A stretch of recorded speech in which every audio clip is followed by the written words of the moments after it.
Good morning teachers. இன்றைக்கி நம்ம ஒரு 50 சைக்காலஜிஸ்ட்டு அவங்களுடைய கொள்கைகள் பார்ப்போம்.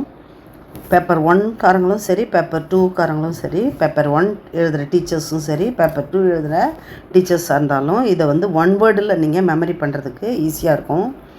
ஃபஸ்ட்டு இந்த வீடியோவை ஆரம்பிக்கிறதுக்கு முன்னாடி ஒரு கொஷினு. இந்திய கல்வி உளவியலாளர்களில் துருவ நட்சத்திரம் என்று அழைக்கப்படுபவர் யார்? இந்திய கல்வி உளவியலின் தந்தை யார்? 2 கேள்விகள். இந்த 2 கேள்விகளுக்கும் ஏற்கனவே என்னுடைய வீடியோவை பார்த்தவங்களுக்கு தெரிஞ்சிருக்கும், அல்லது உங்களுக்கு ஆன்சர் வேணுன்னா லாஸ்ட்டாக சொல்கிறேன். இந்த வீடியோவில் பார்த்தீங்கன்னா 50 சைக்காலஜிஸ்ட்டு அவர்களுடைய கோட்பாடுகளை 1 லைனில் எப்படி மெமரி வச்சுக்கிறதுன்னு பார்ப்போம். இங்கே பாருங்கள். வில்ஹம் வூண்ட் சைக்காலஜிக்காக ஒரு லேபையே உருவாக்கினவர் இந்த வில்ஹம் வூண்ட். சைக்காலஜிக்காக இந்த லேபையே உருவாக்கினவர் தான் இந்த வில்ஹம் வூண்ட். அதனால் முதல் உளவியல் ஆய்வு கூடம், அமைப்பியல் கொள்கை. அவர் எந்த கொள்கையை உருவாக்கினார்? அமைப்பியல் கொள்கை. வில்லியம் ஜேம்ஸ் செயல்பாட்டு கொள்கை, ஃபங்க்ஷனலிசம். இதை வலியுறுத்தினவர் யார்? William James. சிக்மண்ட் ஃப்ராய்டு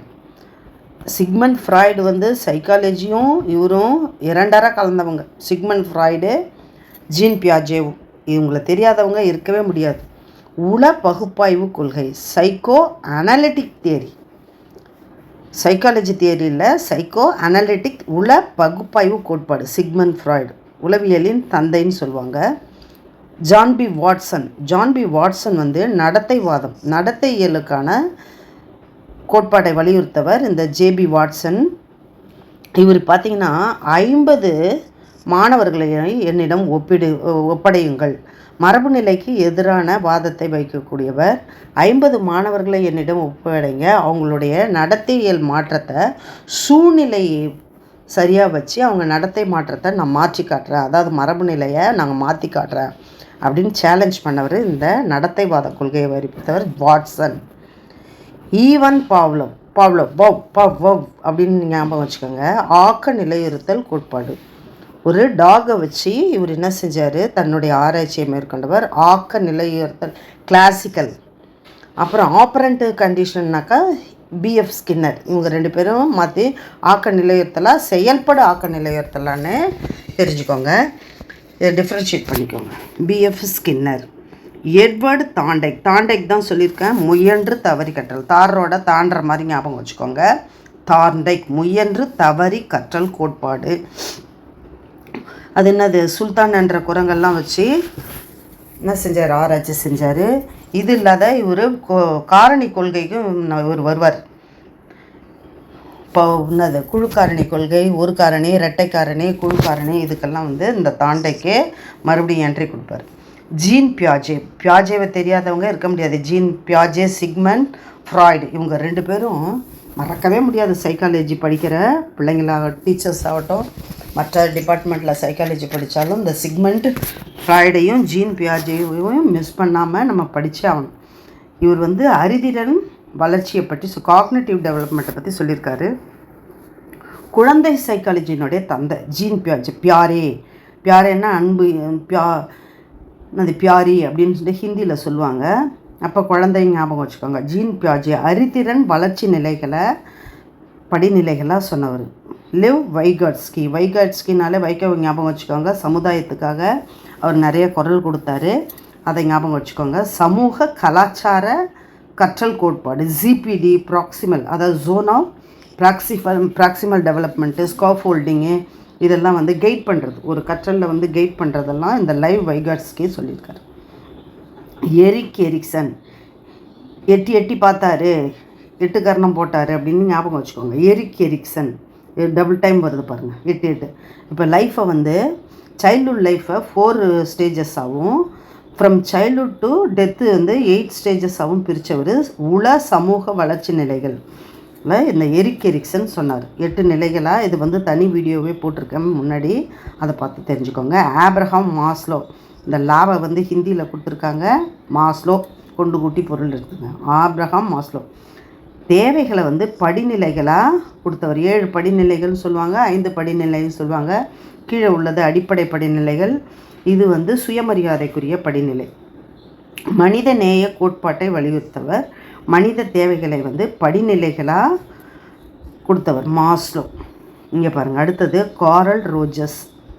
என்னது, ஒரு மனிதனுடைய மையம் வந்து அறிவுரை பகிர்தலும் சுய கோட்பாடையும் வலியுறுத்தவர் ரோஸ் கொடுத்து நம்ம வந்து ஒருத்தவங்களோட மனசை புரிஞ்சுக்கிறது இல்லையா, அது வந்து காரல் ரோஜர்ஸ்.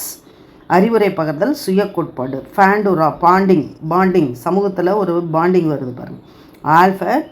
ஆல்ஃப்ரட் பாண்டோரா சமூக கற்றல் கோட்பாடு, உற்று நோக்கி கற்றல். கோல்பர்க், கோல் எடுத்தால் தான் ஒழுக்கம் வரும் அப்படின்னு சும்மா சொல்லுவாங்க, அது மாதிரி கோல்பர்க், லாரன்ஸ் கோல்பர்க், ஒழுக்க வளர்ச்சி நிலைகள். அதுக்கடுத்து பாருங்கள், ஜெரோம் ப்ரூனர் உட்கிரகித்தல் கண்டுபிடிப்பு கற்றல். மேக்ஸ் வர்திமா முழு காட்சி கோட்பாடு, கெஸ்டார்ட் கோட்பாடு. இவங்க 2-3 பேர் சேர்ந்து இந்த கெஸ்டார்ட் சைக்காலஜியை உருவாக்கினவங்க. முழு காட்சி கோட்பாடு, கொண்டு கூட்டி பொருள். இப்போ வந்து சாதாரணமாக ஒரு முக்கோணம் இப்படி இருக்குதுன்னா ஒரு 3 கோடு தான் நம்ம வச்சுருக்கோம், அதை நம்ம இதை பார்த்த உடனே வந்து ஒரு முக்கோணம்னு சொல்கிறோம். அதுதான் கொண்டு கூட்டி முழுமொழி காட்சி கோட்பாடு வலியுறுத்தவர் இந்த கெஸ்டார்ட் கொள்கைன்னு சொல்லுவாங்க. உல்ஃபார்ம் கோலர் உட்காட்சி கற்றல் கோட்பாடு, ஞாபகம் வச்சுக்கோங்க. கோலர், அப்போ நம்ம வந்து பிளானிட்டோரியம் போனாக்கா நம்ம வானியலில் பார்க்குற மாதிரி கோலர் உட்காட்சி கோட்பாடு. சுல்தான் சிம்பன்சி குரங்கு ஆய்வையும் மேற்கொண்டார். கர்ட் லெவின் கல கோட்பாடு, ஃபீல்டு தியரியை வலியுறுத்தினவர் கர்ட் லெவின். ஹோவர்ட் கார்னர் பன்முக அறிவுத்திறன், ஒரு கார்டனில் பலவிதமான செடிகள் இருக்கிற மாதிரி பன்முக அறிவுத்திறன் கோட்பாடு. Gardener Howard corner.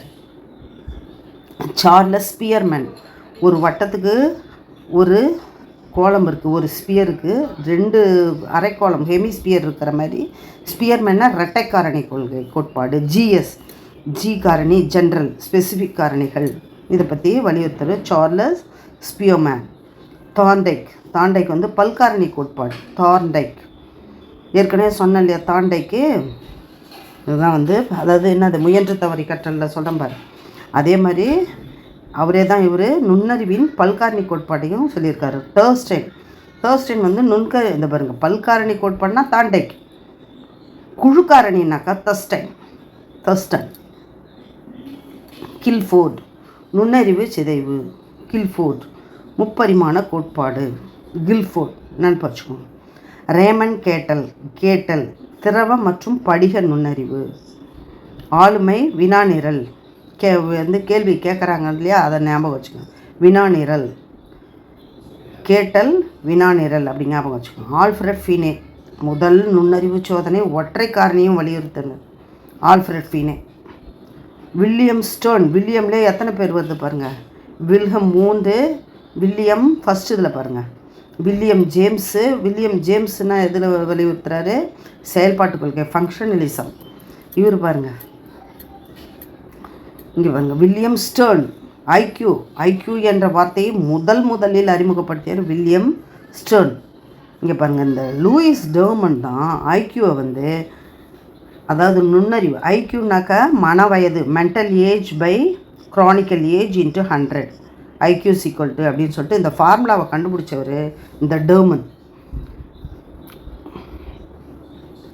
David Wexler, அதாவது மூடர் பேதை இது மாதிரி வகைப்படுத்தினவங்கள, மேதை மூடர் மிக நுண்ணறிவுடையவர் திறமையானவர்கள், அதுக்கடுத்தது முட்டாள் மூடன் வகைப்படுத்தினவர் இந்த ஐக்யூ டெஸ்ட் வச்சு தான். இங்கே பாருங்கள், ராபர்ட் ஸ்டர்ன்பர்க் நுண்ணறிவின் முக்கோண கோட்பாடு. டேனியல் கோல்மேன், மேன்னாலே உணர்ச்சி வசப்படுவாங்க, அப்போ உணர்ச்சி வசப்படும் நுண்ணறிவு. ஹெர்மன் எப்பிங்கால் என்னது, மறதி, ஞாபகம் வச்சுக்கோங்க. எப்பிங்கால் மறதி நிலை, நினைவாற்றல். அப்போ வந்து நினைவாற்றல் மறதி கோட்பாடு எப்பிங்காஸ். அதுக்கடுத்து பாருங்கள், கிளார்க் உந்துதல் குறைப்பு கோட்பாடு. ஹென்றி முர்ரே டேட்டு சோதனை, இந்த டேட்டு சோதனை வலியுறுத்தினவர் இந்த ஹென்றி முர்ரே. லியோபோல்டு பெல்லாக் கேட் ஆளுமை சோதனை. டேட்டுன்னு ஒரு ஆளுமை சோதனை இருக்குது, பர்சனாலிட்டி டெஸ்ட்டு. கேட்டுன்னு ஒரு ஆளுமை சோதனை இருக்குது. ஹெர்மன் ரோசார்க்குடைய மைத்தட சோதனை. ரோசார்க் வந்து மைத்தட சோதனை, இன்குபிளாட் டெஸ்ட்டுன்னு சொல்லுவாங்க. இதை பற்றி நான் தனியாகவும் வீடியோ போட்டிருக்கேன்.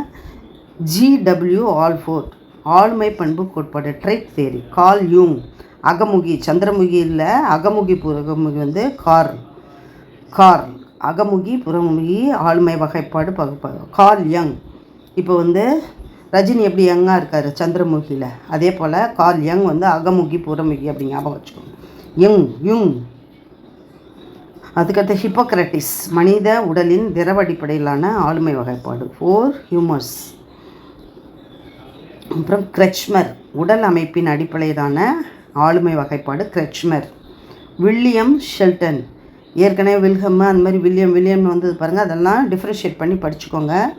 வில்லியம் ஷெல்டன் உடல் வாகு கோட்பாடு. என்னது உடல், எந்தெந்த உடலுக்கு எந்தெந்த வகையான சைக்காலஜி இருக்கும் அப்படின்னு சொல்லிட்டு உடல் வாகு கோட்பாடை பற்றி வலியுறுத்தவர் ஷெல்டன். நம்மளுக்கு ஷேப்பு கொடுக்குறவர், ஷேப்பு வச்சு நம்ம சைக்காலஜியை சொல்கிறவர்.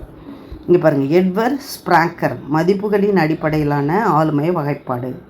மரியா மாண்டிசோரி, இது ஃபெமினிஸ்டான நேம. மாண்டிசோரி கல்வி முறை, குழந்தை மைய கல்வி. மரியா மாண்டிசோரினா சைல்டு சென்டர் எஜுகேஷனாக.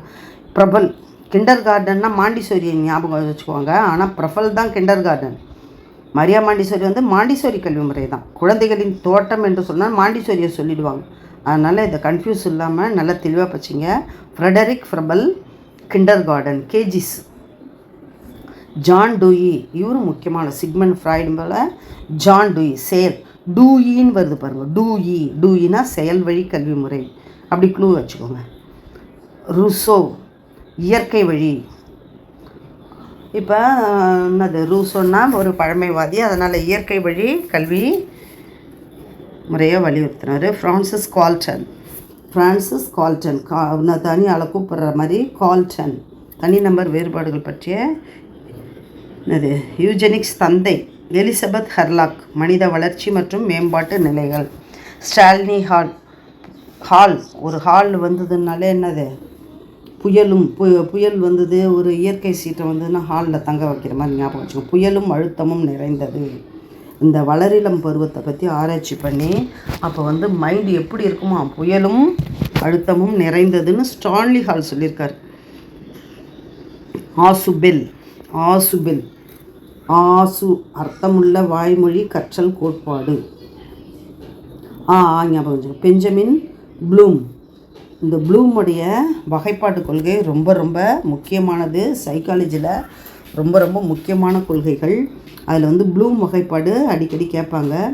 இது பாருங்கள், அறிதல், உணர்தல், உள இயக்க புலன்கள். இந்த 50 கொஷின்ஸையும் நீங்கள் வந்து என்ன செய்யுங்க, அதாவது 50 சைக்காலஜிஸ்ட்டு அவங்களுடைய கொள்கையை ஒரு வரியில் எக்ஸாமுக்கு போகிறதுக்கு முன்னாடி நீங்கள் ஞாபகம் வச்சுக்கோங்க. டீப்பாக வந்து வேறு படிச்சுக்கோங்க. இது வந்து அவங்கள ஞாபகம் வச்சுக்கிறதுக்காக நம்ம டெவலப் பண்ணிக்கலாம். நோட்டு போட்டு எழுதி வச்சுக்கோங்க. முடிஞ்சால் பிடிஎஃபாக நான் வந்து ஃபஸ்ட்டு கமெண்ட்டில் நான் வந்து பின் பண்ணி வைக்கிறேன். மேலும் வந்து நான் யூஸ் பண்ண மெட்டீரியல்ஸை உங்களுக்கு கமெண்ட்டில் லிங்க் பாக்ஸில் போடுறேன். உங்களுக்கு தேவைன்னா வாங்கிக்கோங்க. நல்ல சைக்காலஜி வந்து நல்லா எழுதுங்க. இது வந்து முடிஞ்சால் இன்னொரு வீடியோ போடுறேன், இல்லாட்டி இந்த வீடியோவை பயன்பெறுங்க. Thank you teachers. துருவ நட்சத்திரம் என்று அழைக்கப்படுபவர் சாரதா மேனன். இந்திய கல்வி உளவியலின் தந்தை சுகர் குக்கர்.